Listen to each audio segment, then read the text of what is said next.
Check out the links in my description for more information, for more resources. Check out the podcast. Check out the Facebook groups. Just check out the links. There's a lot of great stuff there. Comment, rate, subscribe, share, like, dislike, whatever you want to do. Dragon Ball Super Masterclass. This should be a relatively short one, like very short. But I'll try to make it a little bit long. It's the power per turn. Most people probably don't take that to account. How strong their battle cards should be, or unisons, or even leader when it comes to turns. Because a lot of times you're probably playing an archetype, and within that archetype there are probably a whole bunch of 10Ks and 15Ks, which, according to my little scaling thing, right, a little chart, 10Ks and 15Ks are good in the first 2 turns of the game, but they're not as effective on turn 3 and 4 and 5 and above, right? They still will have some use, right? A 15K, for example, can still hit your opponent's leader if your opponent doesn't, out-combo the attack, obviously. But it's the fact that, they could out-combo, and it'll be as simple as using 5K combo power. So part of this process of, knowing the power that your cards, at least at the bare minimum, should be when it comes to turns, is because of the fact the opponent can combo. So since combo is a factor in the game, a common factor at that, more common than blockers and negates, right? So comboing is one of the defensive things you gotta take to account. It also has offensive capabilities as well, right? We're thinking of defense. So defensively, you want to make sure that it's hard for your opponent to defend. So you want to be able to apply pressure, right? So the way you want to do that is obviously through power, making sure your stuff has a base power. So as you can see in this video, this is one of my decks. It's a 30K plus Shack build. So as you can see, I got 35K there, now 35K, 30K, 30K, 30K, and then down here I got a unison that can go 30K plus, and I got another unison that can go 30K plus. So there's a lot of 30K plus in the deck. There are obviously some 5Ks, 15s, 16s, but those are obviously tech cards, and we use them to, do things, defensively, offensively, right? This is the board wipe, this is Playgate Negate, the Champas, the Supreme Kai. That's just to give things an extra 10K boost, so I can easily turn something 30K into a 40K, right? 40K double strike. So that's what they're there for, to just add more power plus more damage output to whatever I'm swinging with. Especially if I use Mirror Creative Absorb with Champa and make like, 150K double strike or something like that, right? So there's just there's a lot of going tall in this deck. So this deck goes tall more than it goes wide. And it makes sense considering the fact that, I'm playing Hatchback leader, so going wide is not as useful as going tall. So that's the idea there. So to simplify things, right, just play a whole bunch of 30K plus, right, cards, and that just simplifies your life. You don't have to worry about, turn 1, turn 2, turn 3, and 4, right? Or you have to worry about from turn 1 to turn 4 about having the proper, at least minimum power for those turns, because you could just be 30K all day, like how the Dark Volley deck works, right? And that's the thing, you always want to make things simple. So this concept here is just to do that, is to simplify things. But if you do have a deck that has different power, when you're building a deck, you want to take this into account. So this is part of the process, part of why this video exists, right? is the idea of understanding that you don't want to have a whole bunch of 10Ks and 15Ks in your deck because the likelihood on turn 3 and 4, even turn 5, all you have is a whole bunch of 15Ks to try to use on those turns. And there's a high possibility by that time your opponent's leader will be awakened that these cards are not going to be as threatening to your opponent as they could be, because your opponent could always 5k combo out all your 15k attacks. So you'd rather have a lot of 20ks. That way, even if your opponent's leader is awakened, it will require 10k power to out combo your attacks. If you're swinging with 30ks, obviously your opponent will need 20 combo power for each of your attacks. So you always want to make sure you're increasing the power of your attackers by 10k, because that increases the fact that your opponent has to add more 10k in order to try to out combo your attack.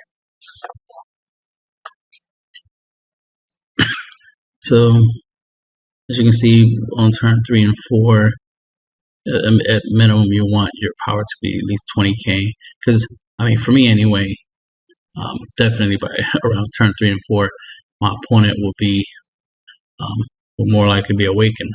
So 20k and above is the type of power I want to have in the cards that I'm playing in that situation. Plus, this goes for the whole no combo strategy, where the idea is for you not to combo offensively, only defensively, right? And try not to combo offensively, unless you're going for game, obviously. But the idea is to make it easier, because there might be situations where you can't combo, right? Because maybe you have a very low hand size, so you can't combo as much, or even at all. So you obviously want cards that are already strong enough that you don't need to combo them. It's one of the benefits of the Dark Broly deck, right? Is the fact that it has a whole bunch of 30ks, so you don't really have to worry about combo, you just have to swing.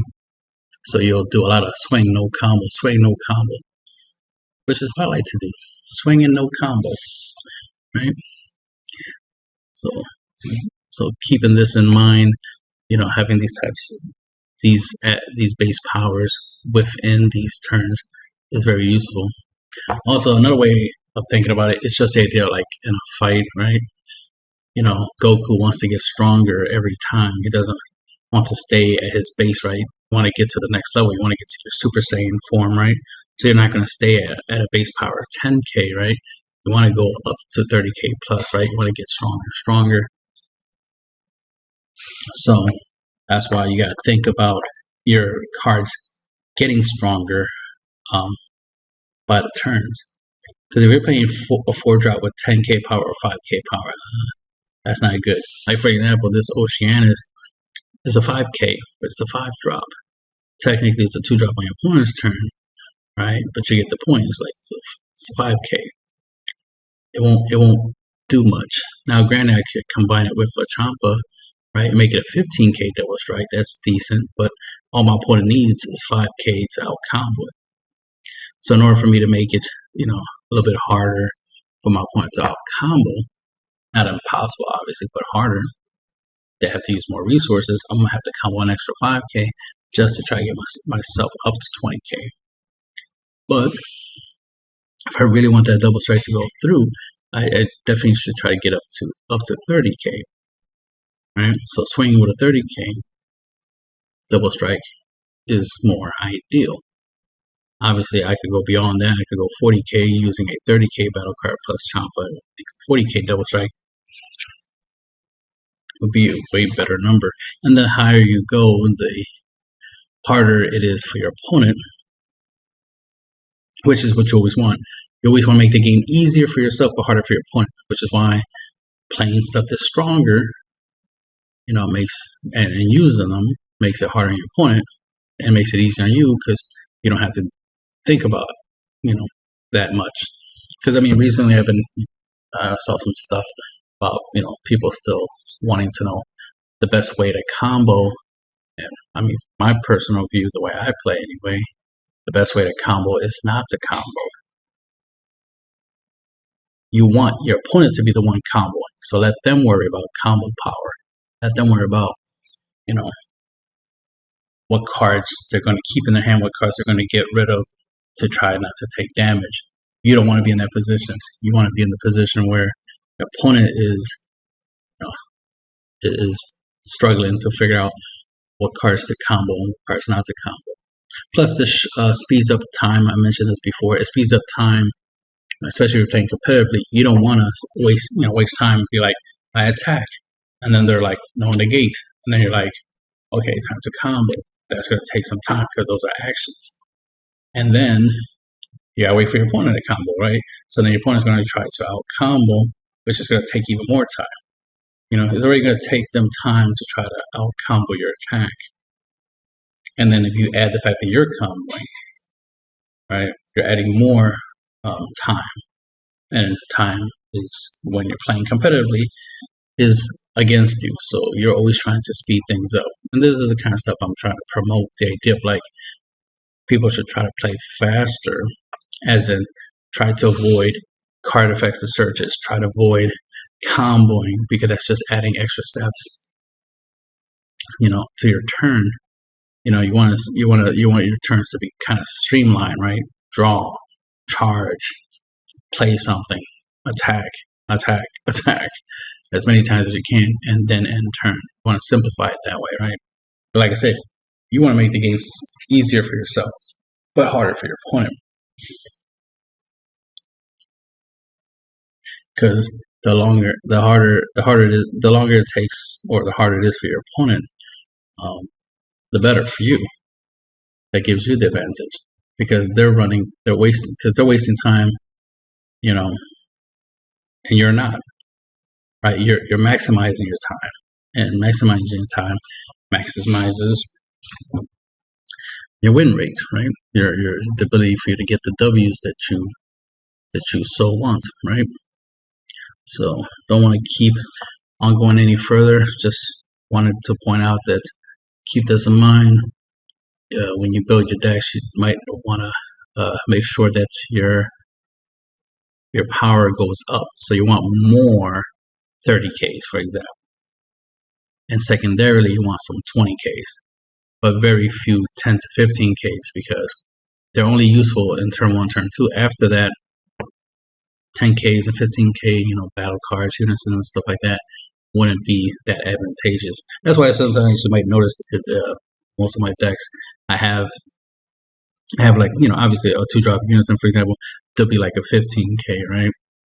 Because that's usually the power for a 2-drop. But then you'll see I have like a 20K 3-drop or something like that, maybe a 20K or even stronger than that, 4 or 5-drop as an example. Now the 5-drop a unison could have 15K power, but it makes up for it because it's probably a board wipe and it has a floodgate ability, so it makes up for it, having that low power. At least it's not a 10K, right? I'm thinking of Super Saiyan 4, Goku Protector of the Earth, Blue Unison. How it's a 5-drop, but it's a 15K.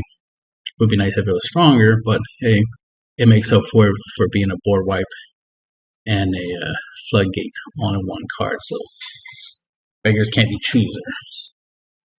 But I do have, I will have the Boo Unison, which is a 20K double strike, right? And I will have the Gold Tanks Unison, which is a 20K dual attack, right? So, and those are obviously good for mid to late game, and that's why you want them to be stronger than 15K. And there's other reasons for being that strong, obviously. But just keep that in mind, because remember, your main goal is to swing at your opponent's leader, and you definitely want to make sure that your power is very high, so that way your opponent has to try to out combo if they don't want to take damage, or it just puts them in a position where they have to take damage because the cost of losing cards from their hands is just too costly. That's the end of the video.